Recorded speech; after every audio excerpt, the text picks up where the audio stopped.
चलते हैं unit number 7। तो यूनिट 7 जो है वो बेसिकली है लॉन्ग टर्म लाइबिलिटीज के, कि जो कंपनीज की लॉन्ग टर्म लाइबिलिटीज होती हैं उनकी एंट्रीज किस तरह पास करनी है और उन्हें किस तरह हमने अकाउंटिंग रिकॉर्ड में शो करना है। देखिए, एक होती है short term liability. Short term liability होती है जो 1 साल से कम अरसे में हमने अपने लोन पे ऑफ करने हैं, जैसे डिविडेंड पे करना है शेयर होल्डर को, इंटरेस्ट पे करना है बैंक को, या क्रेडिटर को या सप्लायर को पेमेंट करनी है, अकाउंट्स पेबल या नोट्स पेबल, वो चीजें भी होती हैं। अब ये जो लॉन्ग टर्म हमारे होते हैं, तो इनको कैसे हमने लाइबिलिटीज को सेटल करना है, तो ये basically chapter long term liabilities के हवाले से। और लॉन्ग टर्म लाइबिलिटी में सबसे जो कॉमन लाइबिलिटी है वो होती है बॉन्ड्स। तो बॉन्ड क्या होता है? इट्स बेसिकली यानी इंडेंचर यानी लीगल डॉक्यूमेंट होता है, issued by an organization or a government unit। Government भी इसे इशू करती है, indicating the name of the holder as otherwise और बेरर। उसकी फेस वैल्यू होती है, टर्म्स ऑफ मैच्योरिटी उस पर लिखी होती है, उसका इंटरेस्ट रेट होता है और लिखा होता है कि एनुअल बेस पे इस पे कितना इंटरेस्ट पे किया जाएगा। सिंपल अल्फाज में, अगर कंपनी शेयर इशू ना करना चाहे और उसे पैसे की जरूरत हो तो वो बॉन्ड इशू कर सकती है। याद रहे, इन्हें प्राइस बॉन्ड से कंफ्यूज नहीं करना, प्राइस बॉन्ड और चीज है। तो वो ये भी उसी तरह लिखे हुए सर्टिफिकेट्स होते हैं। एक कंपनी को पैसे की जरूरत है तो वो आपको बॉन्ड इशू कर देगी, आप अपना पैसा उन्हें देते हैं। मिसाल के तौर पे एक बॉन्ड अगर 1,000 रुपए का है और आप 100 बॉन्ड खरीद लेते हैं तो 1 लाख रुपए आप कंपनी को देंगे। कंपनी आपसे प्रॉमिस करेगी कि हम शेयर होल्डर की तरह आपको डिविडेंड तो नहीं पे करेंगे, लेकिन हम आपको सालाना बुनियादों पे या हर 6 महीने बाद 10% इंटरेस्ट पे करेंगे। तो आपने उन्हें ₹1,00,000 दिया, वो साल के बाद आपको उसका 10% यानी 10,000 रुपया एज इंटरेस्ट पे करेंगे। तो अगर आप बॉन्ड के जरिए जब भी कंपनियां पैसे इकट्ठे करती हैं, या तो वो शेयर इशू करके कर सकती हैं या वो बॉन्ड इशू करके कर सकती हैं। और अगर आप as a company bond issue करके कर रहे हैं तो उस बॉन्ड की फाइनेंसिंग, ट्रेडिंग और इशूइंग का प्रोसीजर क्या होगा, ये यहाँ पे बताया गया है। बॉन्ड फाइनेंसिंग अमूमन जो कमर्शियल और इंडस्ट्रियल अंडरटेकिंग बड़े साइज की होती हैं वो ये करती हैं। बॉन्ड फाइनेंसिंग का फायदा ये होता है कि जो लोग बॉन्ड खरीदते हैं उन पर सिर्फ आपने इंटरेस्ट पे करना और इंटरेस्ट आपका एक्सपेंस होगा। जब आप एक्सपेंस और करेंगे तो अल्टीमेटली आपके expenditure profit and loss account में ज्यादा होंगे, आपका नेट प्रॉफिट कम हो जाएगा जिस पर टैक्स कम आपको देना पड़ेगा। फिर बॉन्ड होल्डर जो होते हैं उनका ओनरशिप पे कोई कंट्रोल नहीं होता। जो बॉन्ड होल्डर्स होते हैं they are not the owners, वो कंपनी के क्रेडिटर्स होते हैं। क्रेडिटर से मुराद कि उन्होंने उधार दिया होता है जिनको इंटरेस्ट पे किया, इसलिए कंपनी की मैनेजमेंट में उनका कोई किरदार नहीं होता। उसके बाद बॉन्ड्स का एनहेंस रिटर्न ऑन इक्विटी। जब आप इस तरह उधार लेके काम करते हैं तो जो शेयर होल्डर होते हैं उनका जो मुनाफे का उनका रिटर्न होता है वो बढ़ जाता है। अलबत्ता इसके कुछ डिसएडवांटेज भी हैं बॉन्ड फाइनेंसिंग के। डिसएडवांटेज से मुराद ये कि बाद दफा मुनाफे का बड़ा हिस्सा इनको तो हमने पे करना ही होता है। तो हमारा जितना भी मुनाफा हो उसमें से बॉन्ड्स वालों को इंटरेस्ट पे किया हो सकता है, उसके बाद मुनाफे कम बचे शेयर होल्डर्स के लिए। उसके बाद bond require regular payment of interest and par value of bonds at maturity. तो बॉन्ड होल्डर जो होते हैं उनको हमने रेगुलर इंटरेस्ट भी पे करना है हर 6 महीने बाद या हर साल बाद। और फिर उनकी पार वैल्यू के हिसाब से उनकी मैच्योरिटी डेट होती है। पार वैल्यू में जितने का हम वो बॉन्ड खरीदेंगे उसकी फेस वैल्यू होती है।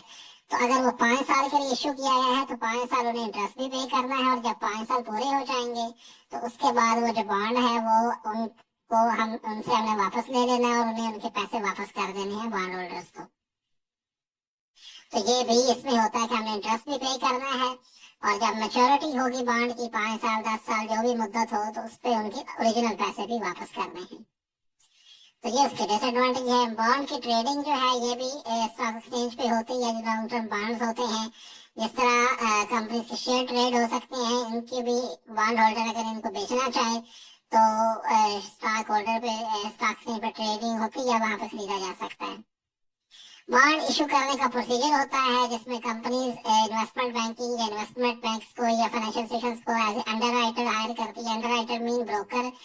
वो एक बैंक भी हो सकता है, ज्यादा भी हो सकते हैं। इन्वेस्टमेंट बैंक अंडरराइटर्स मिलकर गारंटी देते हैं कि जो कंपनी बॉन्ड इशू कर रही है वो लोगों से पैसे लेके फ्रॉड नहीं करेगी, और बॉन्ड इशू करने में फैसिलिटेट करते हैं।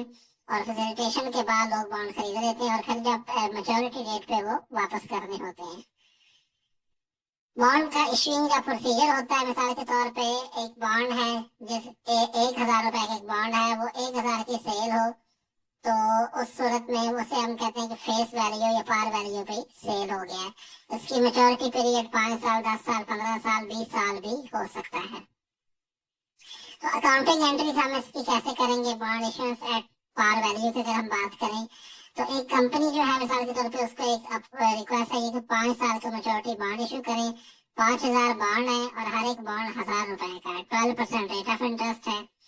तो अगर 5,000 बॉन्ड हो और हर एक हमने 1,000 रुपए का इशू करना हो, तो उस सूरत में कंपनी को कितना पैसा मिलेगा बॉन्ड होल्डर से, कंपनी के बैंक अकाउंट में क्रेडिट डेबिट आ जाएगा जी 5 मिलियन का। और बॉन्ड्स पेबल अकाउंट कितना आ जाएगा 5 मिलियन का, क्योंकि हमने मैच्योरिटी पे इनको ये 5 सालों के बाद बॉन्ड होल्डर्स को ये पैसे वापस करने हैं, तो ये हमारी लाइबिलिटी है। अच्छा, उसके बाद ये 12% रेट ऑफ इंटरेस्ट है। तो 12% रेट ऑफ इंटरेस्ट के हिसाब से क्या करना है कि हमने उसको कैलकुलेट कर देना है। तो इंटरेस्ट एक्सपेंस हमने कैलकुलेट कर दिया 5 मिलियन के हिसाब से हमने कैलकुलेट किया। तो ये 12% के हिसाब से, अच्छा ये 12% है, ये पर एनम रेट है, लेकिन इंटरेस्ट हम सेमी एनुअली पे करेंगे हर 6 महीने। तो इस रेट को 2 से डिवाइड कर देना है। तो जो अमाउंट आए बॉन्ड की ओरिजिनल वैल्यू यानी 5 मिलियन से उसको मल्टीप्लाई कर दें, और जो अमाउंट आए वो होगा इंटरेस्ट एक्सपेंस, वो चार्ज कर दें 3 लाख से, और बैंक अकाउंट के जरिए हम उन्हें पेमेंट कर देते हैं। और जब 5 साल बाद जो लोग होंगे जिनको हम पेमेंट वापस करेंगे और बॉन्ड के सर्टिफिकेट्स उनके मैच्योर हो चुके होंगे, तो बॉन्ड पेबल अकाउंट डेबिट करेंगे जो हमारी लायबिलिटी, और बैंक अकाउंट के जरिए हम उन्हें पेमेंट इशू कर देंगे। अच्छा, अगर बॉन्ड इशू किया जाए डिस्काउंट पे, यानी अगर एक कंपनी के ऐसे बॉन्ड है जिसके ज्यादा खरीदार नहीं है, तो हम उस पर डिस्काउंट देते हैं ताकि और ज्यादा लोग इसको खरीद सकें। मिसाल के तौर पे 1,000 रुपए का पार वैल्यू का बॉन्ड है, 12% रेट ऑफ इंटरेस्ट है, और हो सकता है ये डिस्काउंट पे इशू हो सकता है, इसके ज्यादा जो खरीदार है उस तरह नहीं, बजाय 1,000 रुपए पे ये इशू होने के ये 960 रुपए पे इशू हो जाए। तो जब 960 रुपए पे इशू होगा तो एक बॉन्ड के बदले में हमने 40 रुपए डिस्काउंट दे दी। तो इसकी एंट्रीज हम कैसे करेंगे, हम सबसे पहले तो लिखेंगे बैंक अकाउंट डेबिट तो 4 लाख 4 मिलियन एंड 8 लाख, 48 लाख से जितनी अमाउंट हमें रिसीव हुई। डिस्काउंट हमने लोगों को कितना दिया, एक बॉन्ड के बदले में 40 रुपए डिस्काउंट दिया, तो टोटल 5,000 हमने बॉन्ड इशू किए, तो 2 लाख का डिस्काउंट बना। अलबत्ता बॉन्ड्स पेबल जो है वो लोगों को हमने 5 मिलियन की करनी है। जब मेच्योरिटी होगी तो ऐसा नहीं कि उन्होंने 960 रुपए का खरीदा है, वो अभी डिस्काउंट पे उन्हें मिला है। जब ये मेच्योर होगा तब हमने 1,000 रुपए के हिसाब से उनको पैसे वापस करने हैं, और इंटरेस्ट वगैरह अलग से हमने पे करना है। इंटरेस्ट एक्सपेंस जो होगा वो हम उसी तरह ही पे करेंगे। तो अब उसमें एक इसमें होता है कि बाद दफा हम जो इंटरेस्ट पे कर रहे होते हैं वो उसकी हम कैलकुलेशन इस तरह कर देते हैं कि जो डिस्काउंट होता है उसको हम सेपरेटली डील कर देते हैं। तो इंटरेस्ट एक्सपेंस हमारा बन जाएगा 320 का, उसमें से डिस्काउंट डिस्काउंट जो है उस पे तो हमने कोई इंटरेस्ट पे नहीं करना, जो हमने 20 रुपए के 40 रुपए के हिसाब से डिस्काउंट दी है, तो 20,000 की वो डिस्काउंट रहेगी, और बैंक अकाउंट के जरिए हम 3 लाख ही पे करेंगे। और जब एक्चुअल इस बॉन्ड की कंप्लीशन होगी तो बॉन्ड पेएबल को डेबिट कर देंगे और बैंक अकाउंट को क्रेडिट कर देंगे जब एक्चुअली हमने करना हो। फिर जब बॉन्ड प्रीमियम पे इशू किए जाते हैं, यानी एक बॉन्ड अगर फर्ज करें 1,000 रुपए का है, उस कंपनी के बॉन्ड्स की वर्थ ही इतनी है और लोगों को इतना एतमाद है उस कंपनी पे कि जब अच्छा इंटरेस्ट पे करेगी और मेच्योरिटी पे पैसे भी वापस करेंगे, तो 1,000 रुपए का बॉन्ड जो है वो 1,070 रुपए में भी इशू हो सकता है, यानी 70 रुपए पर बॉन्ड आपको प्रीमियम मिल सकता है। तो उस सूरत में क्या करेंगे, 5,000 बॉन्ड है, 5,000 को अगर 1,070 से मल्टीप्लाई करें तो ये आ गया 53,50,000। बॉन्ड्स पेएबल अकाउंट में तो 5 लाख ही रहेगा, 5 मिलियन ही रहेगा जो हमने मेच्योरिटी पे उनको वापस करना है। और प्रीमियम और बॉन्ड्स पेएबल अकाउंट 350 का हमारे पास प्रीमियम है, क्योंकि हमने हर बॉन्ड के बदले में 70 रुपए ज्यादा लिए हैं। अब ये लॉन्ग टर्म लायबिलिटी है। अच्छा, उसके बाद जब हम इसका इंटरेस्ट कैलकुलेट करेंगे तो 6 मंथली इंटरेस्ट रेट जो बनता है 5 मिलियन पे वो 3 लाख बनता है, लेस अमोर्टाइजेशन ऑफ प्रीमियम अब जो प्रीमियम है उसको हम अमोर्टाइज कर देंगे, क्योंकि हमने प्रीमियम कितना वसूल किया है, 3,50,000 का। तो 3,50,000 का जो हमने प्रीमियम वसूल किया है, और ओवरऑल हमने 10 इंस्टॉलमेंट्स में इंटरेस्ट पे करना है, यानी हर 6 महीने बाद हमने इंटरेस्ट पे करना है। तो जितना हमारा प्रीमियम है उसको हम 10 पे उसको, क्योंकि हमारा पीरियड यहाँ पे वैसे नॉर्मली 5 ईयर है, लेकिन हर साल में 2 दफा इंटरेस्ट पे करना है, तो वो 10 पीरियड बन गए। तो ये जो 10 पीरियड है या 10 इंस्टॉलमेंट्स पे करनी है, तो इस प्रीमियम को डिवाइड कर देंगे 350 को 10 से, तो उस हिसाब से इस प्रीमियम को अमोर्टाइज कर देंगे। Less amortisation of premium on bonds 35,000। पीछे जो अमाउंट बची वो नेट अमाउंट है इंटरेस्ट एक्सपेंस की, जो हर 6 महीने बाद 2,65 के हिसाब से हमने पे करनी। तो एंट्री उसकी किस तरह करेंगे, इंटरेस्ट ऑन बॉन्ड्स अकाउंट वो हो गया 2,65,000, premium on bonds payable account 35,000 का वो प्रीमियम है जिसको हम डेबिट कर देंगे। डेबिट करने से मुराद है कितने हम उस प्रीमियम को अमोर्टाइज करके यानी उसकी वैल्यू में कमी ला रहे हैं, और बैंक अकाउंट क्रेडिट कर देंगे 3 लाख से। और जब ये बॉन्ड मैच्योर होगा तो बॉन्ड पेबल अकाउंट डेबिट कर देंगे 5 मिलियन से, और बैंक अकाउंट क्रेडिट कर देंगे। इस तरह एक और कॉन्सेप्ट है बॉन्ड की रिटायरमेंट का। बॉन्ड रिटायरमेंट से मुराद ये कि जब ऑर्गेनाइजेशन समझे कि अब बॉन्ड के वायदे के मुताबिक हमने लोगों को पैसे उसके वापस करने हैं, तो ये ऑप्शन अवेलेबल होता है कि बजाय 5 साल का बॉन्ड है, लोगों को कहा जाए कि आप 3 साल गुजर गए हैं, आप अपने पैसे वापस ले लें, आप मजीद इंटरेस्ट पे नहीं करेंगे आपको। तो बॉन्ड रिटायरमेंट के ऑप्शन मौजूद होते हैं। अगर पहली सिनेरियो है बॉन्ड को मैच्योरिटी पे रिटायर किया जाए, मैच्योरिटी पे रिटायर किया जाएगा, तो उस सूरत में बॉन्ड्स पेबल अकाउंट 5 मिलियन से डेबिट हो जाएगा, क्योंकि ये लायबिलिटी थी जिसको अभी आप खत्म कर रहे हैं, और बैंक अकाउंट इतनी से क्रेडिट हो जाएगा। और अगर बॉन्ड्स पे रिटायरमेंट करेंगे बिफोर मैच्योरिटी, यानी मैच्योरिटी से पहले ही 5 साल से पहले ही आप कह रहे हैं कि हम आपको आपके पैसे दे देते हैं, तो बॉन्ड्स पेबल अकाउंट डेबिट कर देंगे 5 लाख से। प्रीमियम और बॉन्ड्स पेबल अकाउंट जितना होगा वो 15,000 से डेबिट कर देंगे। गेन और बॉन्ड रिटायरमेंट अकाउंट, बॉन्ड के रिटायर करने से हमें जो गेन हुआ, कि अदरवाइज तो हम इसको इंटरेस्ट पे वगैरह ही करते रहते, वो 5,000 है, और बैंक अकाउंट को 5 लाख से क्रेडिट कर देंगे। अच्छा, बॉन्ड रिटायरमेंट बाय कन्वर्जन भी होता है, आप इसको शेयर्स में बॉन्ड्स को कन्वर्ट भी कर सकते हैं। पाकिस्तान में तो ये अलाउ नहीं, लेकिन बहुत सारे और मुल्कों में अलाउ होता है। उस सूरत में बॉन्ड पेएबल अकाउंट 1 मिलियन से डेबिट। कॉमन स्टॉक आप उसके बदले में 5 लाख का इशू कर रहे हैं, और 5 लाख का आप प्रीमियम चार्ज कर रहे हैं। Long term notes payable, long term notes payable भी बिल्कुल बॉन्ड्स की नेचर की तरह ही होते हैं। ये एक लॉन्ग टर्म फंड्स की फैसिलिटी होती है, जो कमर्शियली बहुत वायबल और अच्छी फर्म्स होती हैं, उनको डिफरेंट फाइनेंशियल इंस्टीट्यूशंस के लॉन्ग टर्म फंड्स प्रोवाइड करते हैं, और उस पर भी उन्होंने इंटरेस्ट पे करना होता है। तो इस सूरत में बैंक अकाउंट को डेबिट कर देते हैं, मिसाल के तौर पर जितने नोट्स पेएबल हो, और नोट्स पेएबल जितनी हमने अमाउंट पे करनी है वो क्रेडिट हो जाती है, और इसकी आगे फिर प्रेजेंट वैल्यू मालूम कर देते हैं, और इसका अमोर्टाइजेशन शेड्यूल बनता है। अच्छा, ये फिलहाल आप इसकी एंट्री समझ रहे तो आपके लिए काफी होगा। फिर इसका डेमोन्स्ट्रेशन प्रॉब्लम दिया गया है। ये प्रॉब्लम नंबर 1 है, अर्शद ट्रेडिंग कंपनी जो है उसे फंड्स की जरूरत है। उन्होंने यकम मार्च 2020 को 12% क्रेडिट के हिसाब से 2000 के बॉन्ड जो है 2,100 रुपए की इशू की, और मेच्योरिटी पीरियड है 4 साल। इंटरेस्ट हर 6 महीने बाद आपने पे करना है। अब इसके लिए जर्नल एंट्रीज भी पास करें, एडजस्टमेंट्स भी करें, अमोर्टाइजेशन प्रीमियम जो है बॉन्ड पे जो आप प्रीमियम हासिल करेंगे, लोगों से ज्यादा पैसे वसूल कर रहे हैं, उसको अमोर्टाइज कैसे करना है, और उसके बाद इनको कैसे हमने शो करना है। तो अगर जर्नल एंट्रीज की बात की जाए, बैंक अकाउंट डेबिट कर देंगे जितने अमाउंट से शेयर जो बॉन्ड आ रहा है। मिसाल के तौर पे बॉन्ड की वैल्यू कितनी है वो यहाँ क्वेश्चन में लिखी हुई है, 2,100 रुपए का एक बॉन्ड आप इशू कर रहे हैं, है वैसे 2,000 का बॉन्ड, तो 4,000 बॉन्ड्स आपने इशू किए, 4,000 इंटू 2100, उसके हिसाब से आप अमाउंट मालूम कर लें।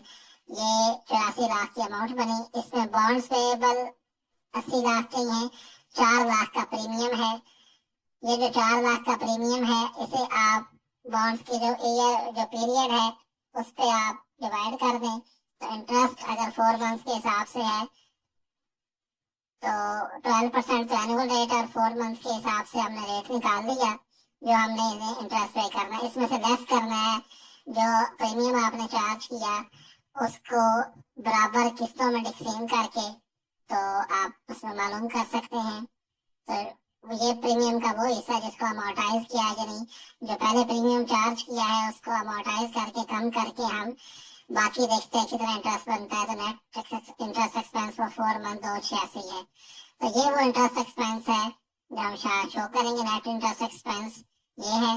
प्रीमियम और बॉन्ड्स पेएबल इसको अमोर्टाइज कर रहे हैं और एक्चुअल जो इंटरेस्ट हमारे से पेएबल है वो 320 का है। अगर देखिए, अगर आप क्वेश्चन का डाटा अच्छी तरह देखें तो आपको इन चीजों का पता चल जाएगा। 4000 बॉन्ड इशू हुए हैं, 12% रेट ऑफ इंटरेस्ट है, 2000 का वैसे बॉन्ड है, इशू 2100 रुपए पे हुआ है। तो 100 रुपए हर बॉन्ड के बदले में आपको प्रीमियम मिला हुआ है। इसलिए यहाँ पे प्रीमियम और बॉन्ड्स ये 4 लाख रुपए लिखा हुआ है। और अब इसकी पेमेंट का अगर आप सिस्टम देखें, मैच्योरिटी पीरियड 4 ईयर है और इंटरेस्ट हर 6 महीने बाद पे करना है। और 6 महीने बाद पे करना और 4 साल का पीरियड हो तो इसलिए इसे जिसे कहते हैं कि 4 मंथ्स के हिसाब से आपने कैलकुलेट किया हुआ है। अच्छा, उसके बाद जो इंटरेस्ट की जो एंट्री है 31 8 2020 को जो एंट्री होगी, इंटरेस्ट फॉर 2 मंथ्स, 2 मंथ्स के हिसाब से ये इंटरेस्ट बनेगा, उसमें लेस अमोर्टाइज कर दें। 2 मंथ्स के हिसाब से अमोर्टाइजेशन कितनी बनती है, जब अमोर्टाइजेशन कर रहे हैं तो जितना प्रीमियम वसूल किया 4 लाख उसको 4 पे डिवाइड कर रहे हैं, यानी ईयर्स पे डिवाइड कर रहे हैं जो उसका मैच्योरिटी पीरियड है। मल्टीप्लाई 2/12, 2/12 से मुराद है 12 एनुअल रेट है और 2 से मुराद है उतने मंथ्स का जितने के लिए हम ये कैलकुलेशन कर रहे हैं। तो इंटरेस्ट एक्सपेंस डेबिट किया इतने अमाउंट से, प्रीमियम उसका डेबिट किया और इंटरेस्ट पेएबल अकाउंट जो है वो भी हमने डेबिट किया इतने अमाउंट से, बैंक अकाउंट इतने अमाउंट से हमने क्रेडिट कर दिया। उसके बाद जी नेक्स्ट ईयर के लिए जो इंटरेस्ट एक्सपेंस है वो 430 है। प्रीमियम पेएबल प्रीमियम जो है वो 6 महीनों के हिसाब से ये है और बैंक अकाउंट हम 480 के हिसाब से क्रेडिट कर रहे हैं। तो इसके बेस पे ये जो जर्नल एंट्रीज हैं हर साल के लिए हमने करनी है। और आप याद रहे 4 साल हैं, 4 साल से मुराद कि जब ये बॉन्ड इशू हुआ है तब से लेके और तब जब तक वो बॉन्ड मच्योर नहीं हो जाता तब तक के लिए हमने एंट्रीज करनी है। और एंट्रीज से मुराद कौन सी एंट्रीज हैं, जो इंटरेस्ट एक्सपेंस की, interest expense debit, premium on bonds जो अमोर्टाइज करके बाकी बची वो, और इंटरेस्ट पेएबल। तो इस तरह करके हर 6 महीने बाद की एंट्री जो है हम करते जा रहे हैं। कैलकुलेशन ऐसे ही है जैसे हमने ये ऊपर शो की। इंटरेस्ट 6 महीने का कैलकुलेट करना हो तो उसकी वैल्यू लिखें, face value of the bond, rate of interest लिखें और 6/12 इसलिए किया है क्योंकि हर 6 महीने बाद रेट पे करना है और टोटल 12 मंथ्स होते हैं तो 6/12 करिए ताकि 6 महीने का इंटरेस्ट कैलकुलेट हो। अलबत्ता इसमें से लेस करें जो हमने ओवर चार्जिंग की है, जो प्रीमियम वसूल किया है, तो उसको 4 सालों पर डिवाइड करके 6/12 उसको भी कर दें तो ये नेट इंटरेस्ट एक्सपेंस होगा 6 मंथ्स का। ये तो अब ये 4 साल है और जिस डेट से इशू हुए हैं बॉन्ड्स उससे लेके आगे 6 6 महीने का हिसाब करते जाएं तो आखिरी तारीख जो बनेगी 28/2/24 है, उस हिसाब से हम ये पे कर रहे हैं। अच्छा, बॉन्ड्स को बैलेंस शीट में कैसे शो किया जाता है, इनको ऐसे शो किया जाता है लॉन्ग टर्म लायबिलिटीज में बॉन्ड्स पेएबल के तो साथ शो किया जाता है, बॉन्ड्स प्रीमियम भी लिखा जाता है और लेस भी किया जाता है जो बॉन्ड प्रीमियम अमोर्टाइज किया जा रहा हो। जब बॉन्ड्स को रिटायर किया जाता है तो उस सूरत में बॉन्ड्स पेएबल डेबिट होता है और बैंक अकाउंट क्रेडिट कर दिया जाता है, उन लोगों को उनके पैसे वापस कर दिए जाते हैं। तो ये आपका जो यूनिट था इसमें एंट्रीज की गई हैं। सिर्फ और सिर्फ इस सारे चैप्टर में आपने कैलकुलेशन सीखनी है। ये जो इंटरेस्ट की कैलकुलेशन है जितने पीरियड के लिए हुई, जब इंटरेस्ट की कैलकुलेशन देखें तो हमेशा इंटरेस्ट जो होता है face value of the bond multiply by annual rate multiply by the months, जिस मंथ की फ्रीक्वेंसी पे हमने इंटरेस्ट पे करना होता है। वो 3 मंथ भी हो सकते हैं, 4 भी, 6 भी, तो उसके हिसाब से डिवाइड बाय 12 कर देना है। और फिर हमने हमारे पास प्रीमियम हो या डिस्काउंट हो उसको अमोर्टाइज करना होता है। डिस्काउंट हो तो अमोर्टाइज करके एड अप कर देते हैं इंटरेस्ट में, प्रीमियम हो तो उसे लेस कर देते हैं। इस तरह इंटरेस्ट एक्सपेंस हर 3, 4 या 6 महीने बाद वाला कैलकुलेट कर देते हैं और एंट्री उसके मुताबिक हम करते जाते हैं। इंटरेस्ट एक्सपेंस डेबिट, डिस्काउंट हो तो उसको क्रेडिट कर देते हैं और बैंक अकाउंट भी क्रेडिट कर देते हैं। और अगर प्रीमियम हो तो प्रीमियम को डेबिट और फिर बैंक अकाउंट को क्रेडिट करते हैं। तो एक दफा आपने पढ़ के ये एंट्रीज जरूर सीखनी है ताकि आपकी इसकी एक अंडरस्टैंडिंग डेवलप हो पाए। तो यूनिट नंबर 6 और 7 जो है इसके अंदर आपने जर्नल एंट्रीज ही करना सीखनी है। कोई ज्यादा इसका मुश्किल काम नहीं है। ये 2 एग्जांपल्स जो मैंने आपको कराई ये आप अच्छी तरह कर लें।